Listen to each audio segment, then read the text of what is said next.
Welcome back.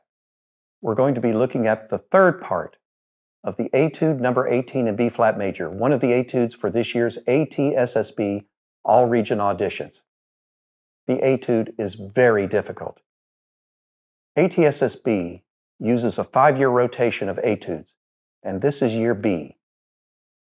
Not going to lie, number 18 is the hardest of all of them. But let's work on it together. Today we're focusing on the third part of the etude, measures 17 through 24. Let's get started.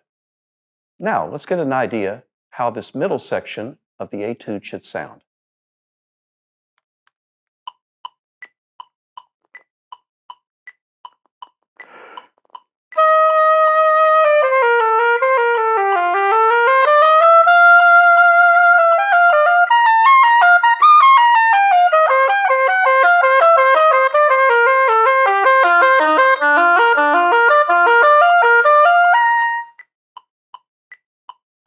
Now let's remind ourselves of the vocabulary we're using for this section. We're going to be in the key of B flat throughout, and the range of this section is from low D up to high D.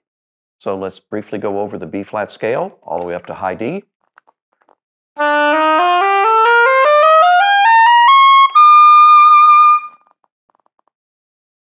So this section has a 2-octave range with a lot of variation in articulation.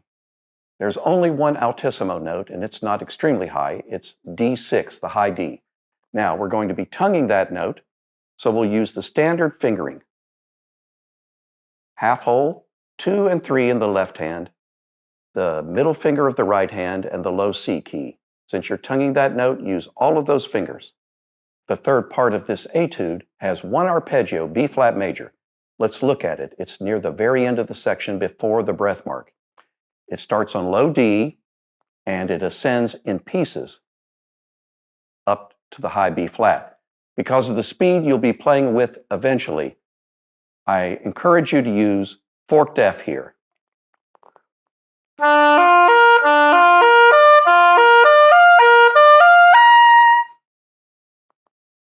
It's extremely important that you play from the beginning with the correct articulation.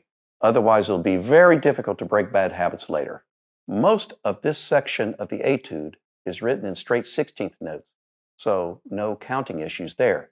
But at measures 17 and 19, we have a dotted quarter note tied to a 16th note. 3.5 counts. Let's look at the fundamental for practice and performance. To begin with, let's tongue the dotted quarter note 3 times legato. There's the dotted quarter note. It's tied to beat 4, so we'll now tongue it 4 times. You'll notice we've created now a rhythm 1, 2, 3, 4, and 5, and 6, and practice measure 17 that way.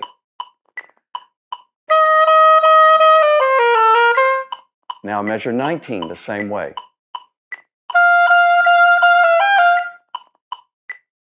Once you're comfortable with the 3.5 counts, take the extra articulation out.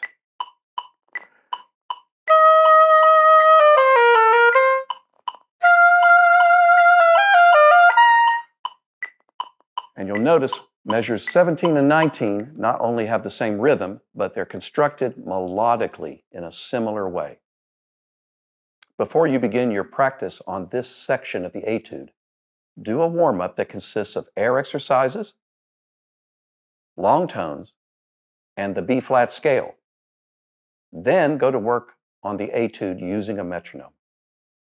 One of the essential parts of the technique for this section of the etude is the use of forked F. You can see on the music I've included places where forked F is suggested because of the speed. Normally, in slow music or even medium tempo music, I'll use forked F if at all possible.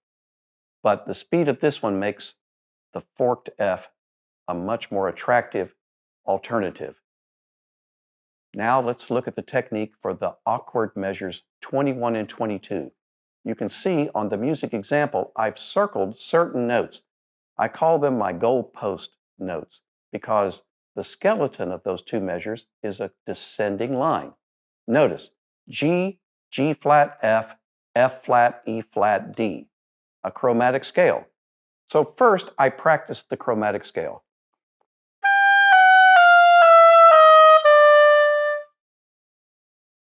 In measure 22, the goalposts are a descending B flat major scale.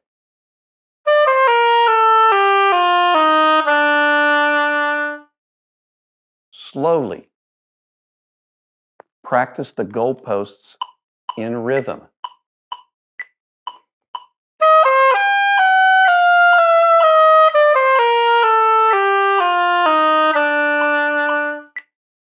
Only when you feel completely comfortable, add one extra note at a time.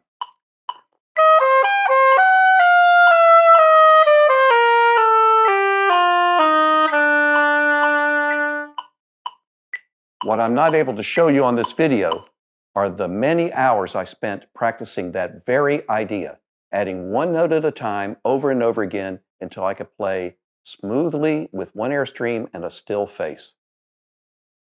You'll be spending quite a bit of time on this section.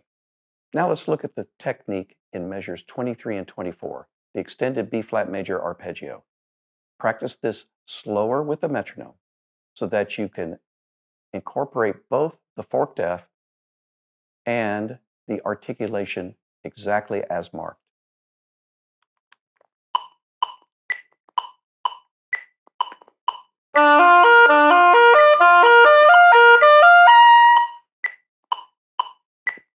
Please notice that in the music, I have marked a slight retard. You will be taking the breath as marked, and it will sound a bit more musical if you put a slight retard in before the breath. Let's take one final look at measure 24. Because there's a breath mark there, we want to prepare the listener for the breath. So we will include both a slight retard at the end and a diminuendo. Now let's discuss the sequencing of your technique practicing. You should be playing one measure at a time with the metronome always, and play one measure plus a note so you don't get used to looking at the bar line as a place to stop. Here's an example.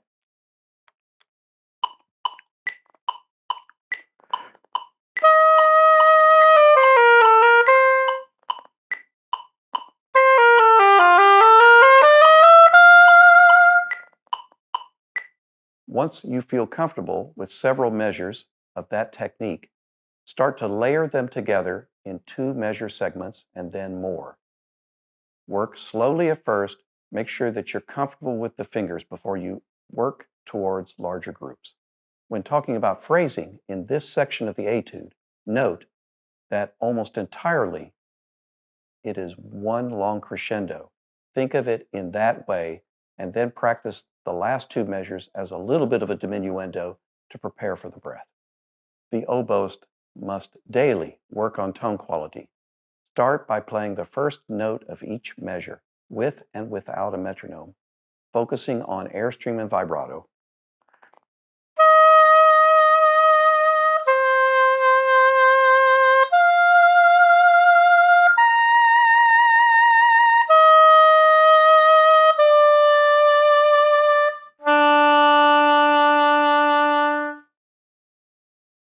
When you think about tone quality as a long tone with vibrato, then technique is merely moving the fingers while that happens.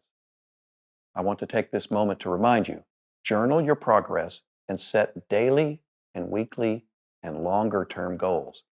Your journal serves not only as a reflection of your progress, but a way to document the progress you made as a musician in working towards the all-region auditions. This is the end of part 3 for Etude number 18. If I can be of assistance to you, please contact me at the email or phone number given.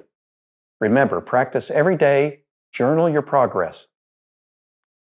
Good luck.